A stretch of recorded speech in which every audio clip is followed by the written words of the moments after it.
Hey, it's Mike. Thanks for tuning back in. It is Sunday. I said I was going to have a how I achieved 1,000 subscribers in under a year. Today, not quite ready. It's a big project, but a few of you asked for a video about TTMs. How do I do TTM? What is TTM? How does it work? How to do it best? So I thought I'd jump into that today. I just started doing TTM at the very end of last year. I sent my first one off to Stump Merrill. I did a video about that. Stump Merrill lives in my town. I grew up down the street from him. He was the manager of the Yankees at the time, and when he lost that job, he brought me into his basement and showed me all of his Yankees memorabilia. I'm a huge Red Sox fan, but it was still amazing. And he gave me some game-used Don Mattingly wristbands. I don't know what happened to those. I remember I still had them in college in the trunk of my car for some reason. I don't know. So the first thing, what is TTM? TTM is through the mail, is what it stands for, and it's through the mail autographs, where you mail an item. I do cards to a celebrity. I do mostly baseball players, some basketball players. I got Bob Cousy's rookie autograph, and ask them to sign it, and then they mail it back to you. It's a pretty simple concept, but there's a lot that goes into it.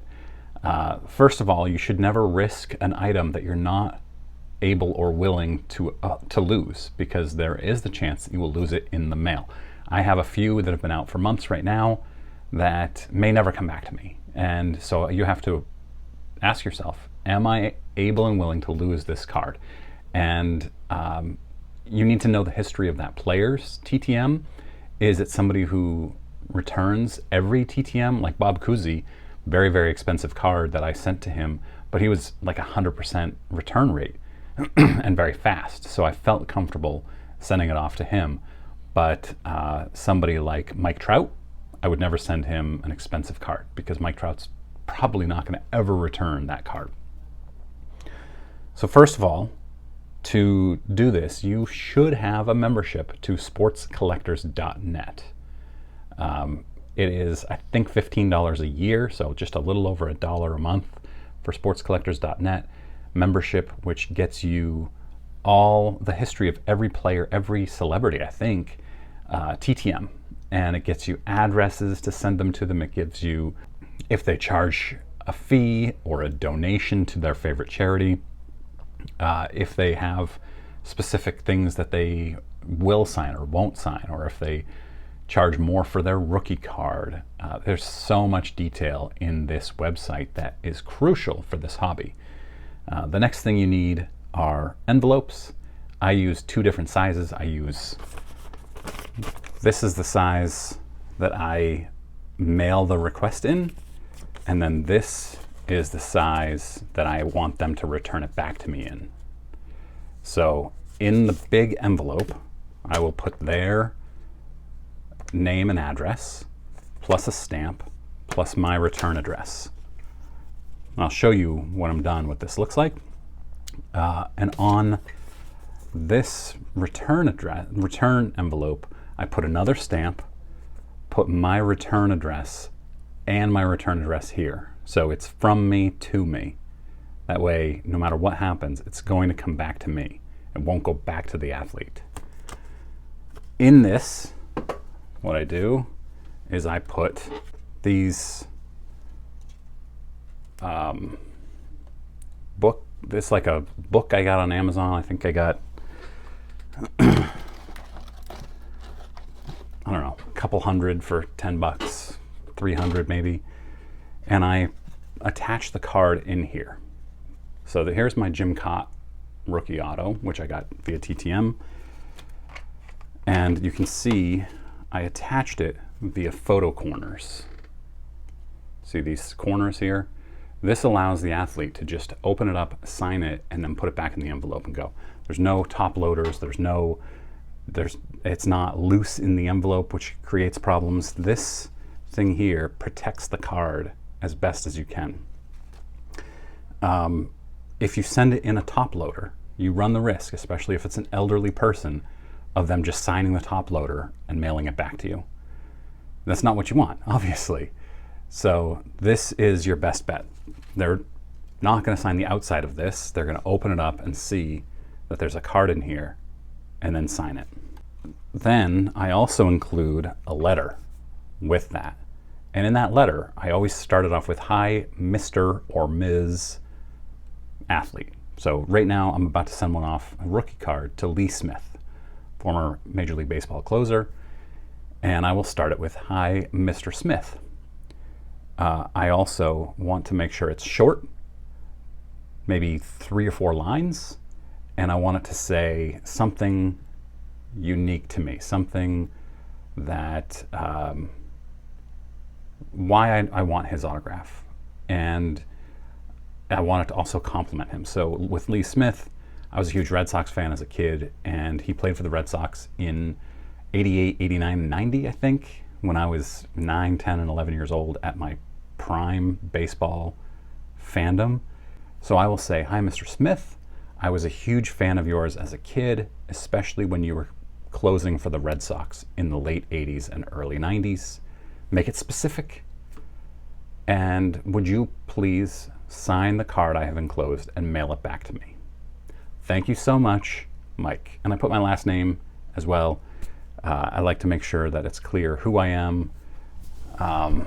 There's no way that he's not going to look me up, of course, but it shows that I'm a person and not somebody who's looking to get his card and turn around and sell it. I don't know if he cares since he's charging for this, but some of them do. I've read that some of them actually count the number. They keep like a database of requests that people have sent, and will mail it back to you and say, "You've already gotten too many from me." Here's another one I got, Bill Lee. So Bill Lee pitches for the Bananas in an independent league. So I wrote, "I'm a huge Red Sox fan. I loved the history of your game," or something like that. "Go Bananas." I don't know. It worked. He signed it and sent it back. Here's Bert Blyleven. I wrote, "He was very underrated. I was glad when he got into the Hall of Fame finally, and appreciated his time." And he actually wrote on the cover, "Thank you, Mike. Stay safe." So I thought that was cool, and he signed it. I've gotten a lot. I'll actually go through the ones that I have gotten, and I'll go through sportscollectors.net and how it works with you here. I'm going to just go through that. But let's go into the Lee Smith one. I'm going to write that letter and show that to you, what that looks like, and actually do a full TTM. All right, so here's what I've written. "Hi, Mr. Smith. I was a huge fan of yours as a kid, especially when you pitched for the Red Sox. Would you please sign the enclosed card and send it back to me? Thank you so much, Mike C." Pretty simple, pretty straightforward, personal. So then what I'm going to do is take the card. Here's the card. It's not the Topps one, which I would prefer, but I don't have it at this point. So I'm going to take it out of the penny sleeve. Now I've put the photo corners on each of the corners. I'm going to reuse the Bill Lee one, but I don't reuse the photo corners because I can't get them to quite work right. So I actually remove the card with the photo corners because I don't want to bend the corners of the card, or at least with one of the photo corners still attached. And then obviously I'll put this card in a sleeve and then in a top loader. Here's that Bill Lee. Put that in a top loader. And then I am going to attach the Lee Smith. So now it's in there. I'm going to then put the Lee Smith in the piece of paper, fold it up, and we need to find out if Lee Smith charges a fee, and then we will put the money in here, but not hidden anywhere. You want to make sure he sees it first. So when he opens it up, you put it in, put the money right on top. So when he opens the envelope, it's the first thing, or opens the paper, it's the first thing he sees. So then I'm going to put this in my big envelope. It's in there. Put the small envelope in as well. Obviously, I'm going to put his address, my return address on here with a stamp. You always have to include the stamp on this return envelope or you will not get it back. They're going to open it up and say, too bad. So you're including 2 stamps just for a card. If it's heavier than that, you need to include more than that. And you're using your return address 3 times. Once up here, twice on the return.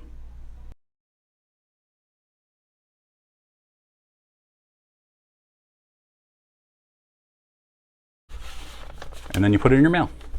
Pretty simple. And then it's very exciting when they come back because you don't know who it's from unless you read the postmarks. You're just not going to know who these envelopes are from until you open them, and it's very exciting. I like to try to guess based on the postmark. It's like I've gotten a couple from Maine, so I think, who could this be from? Or I got one from Rhode Island, and I think, who did I send to Rhode Island? So that's fun. All right, I'm going to go through Sports Collectors Net, and yeah, let me know if you have done TTM and what is your best TTM return in the comments. All right, so let's say you want to see if Roger Clemens does TTM. You go up here, type in his name, press go, and you find Clemens in the list. You can see here there is a 69% success rate. Last success was May 6th. There is an address on file. He's doing a signing coming up, and there is a fee. So let's see what his fee is. Clemens' fee is charging $100 donation. There's no mention of an organization that donation is going to. It might just be going to him, or maybe it's to like a Roger Clemens Foundation or something. We'll see in a moment. Let's go and see his signing information. So if we click on signing, we can see there's a signing coming up on August 15th. And he is charging, for rookie cards, $150, anything before 1986. Any 1986 to present, $100.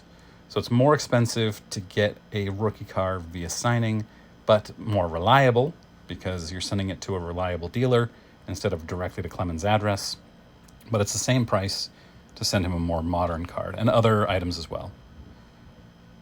And then he also writes, no full name inscriptions, no items relating to the Piazza Bat incident, and no artwork. That's funny. And then little caveats by the dealer. Please note, I will not be sending the signing personally. All items will be sent to TriStar and then returned to me. So you're actually sending it to a middle person who is then sending it on to TriStar. A lot of risk there, in my opinion. So let's go back to Clemens, and we will go in and look at his recent sends. I don't know why it sent me all the way to the bottom. Let's go back to the top.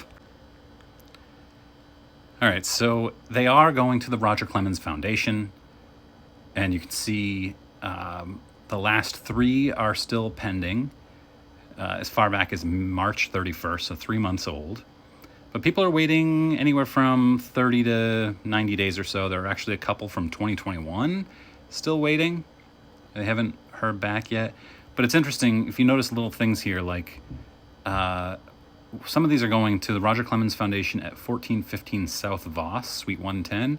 And some of them are going to Roger Clemens Foundation, 8572 Katy Freeway, Suite 106.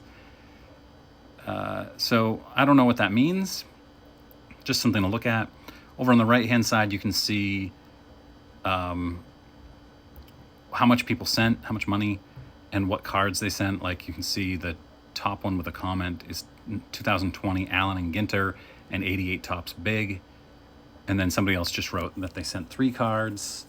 And then down below that, someone just wrote with fee, but they didn't put in what the fee was, but that would be $100. So if I want to see my favorites, I click on Players and Teams in the top left, and then My Favorite Players. And you can see here I have maybe over 100 different people that I would like to get autographs of. A lot of them are Red Sox players. You've got Bill Belichick there, who just recently returned one, so that's promising. I have like 3 or 4 of his rookie cards. What was that, 1990 Pro set maybe? That I would love to get autographed.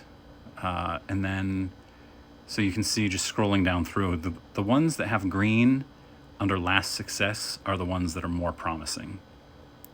They've just recently returned some. And you can see success rates.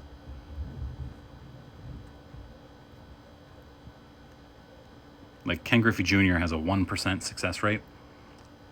Last one was 18 months or so ago. Mike Greenwell is one I would love to get as a big 1980s, early 90s Red Sox fan. Some of these are too risky to send off, like Steffi Graf, her rookie card. Am I going to send her rookie card when she hasn't returned one in 7 years? Probably not. It's just not good, not smart. Juan Gonzalez returns everything. His autographs are worth almost nothing because of that. You can see just in here, 1,500 have been returned. 82% success rate. Some guys just don't do much at all, like Nomar, for instance. Eck has a pretty decent return rate. Andre Dawson is another one I want to send out. These guys have fees, so I'm very cautious about how many I send out with fees. I try to get as many free ones as I can, or the cheap fee guys. Like Ellis Burks. You can send him, I think it's $15 for an autograph, but I don't want to send $15 to Ellis Burks. $15 is like Hall of Famer for me.